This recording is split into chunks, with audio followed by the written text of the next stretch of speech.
aku naik. Tapi duit aku macam stuck je.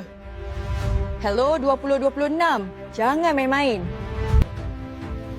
Aku kerja gila-gila tau. Tapi duit bocor macam paip rosak. Stres weh. Niat nak simpan tu ada, tapi simpanan aku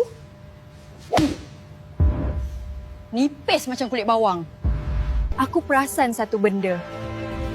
Yang selalu tunggu, selalunya tak mula-mula pun.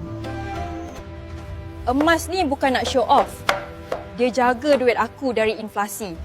Period. Oh.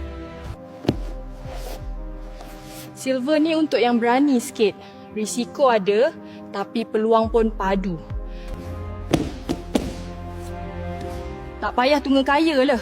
Aku mula sikit-sikit je.